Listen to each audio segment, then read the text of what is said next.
குழந்தைகள் பேச கற்றுக்கொள்ளும் வயது உலக நாடுகளின் தலைநகரங்களின் பெயர்களை கடகடவென்று கூறுகிறார். போட்டிகளுக்கும் கூட கடுமையான போட்டியை அளிக்கும் நிலையில் இருக்கிறார் இந்த Pranav. Bulgaria, Russia, Greece, Iceland, Japan, Australia, India, Pakistan. இவை அனைத்தும் சுமார் ஒரு மாதத்திற்கு முன்புதான் ஆரம்பித்தன. பிரணவின் தந்தை அவனுக்கு சில நாடுகளின் தலைநகரங்களின் பெயர்களை தற்செயலாக சொல்லி தந்துள்ளார்.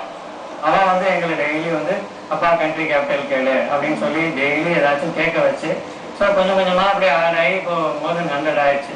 இப்போ டெய்லி நைட் ஆனால் தூங்க போறதுக்கு முன்னாடி நானும் என் ஒய்ஃபோ அவனை கேட்கணும், ஏதாச்சும் கண்ட்ரிஸ் கேபிட்டல்ஸ் கேட்கணும், கேட்டாதான் தூங்க போவேன் அப்படின்னு சொல்லி ரொம்ப அடம் பண்ணுவான். அவன் தான் எங்களை போஸ்ட் பண்ணலாம். It's actually opposite. இந்த இளம் திறமையாளர் எதிர்காலத்தில் பல்வேறு சாதனைகளை நிச்சயம் படைப்பான் என்பதில் செய்தியாளர் லோக்பிரியாவுடன் டி எம் ராஜா, NDTV ஹிந்து.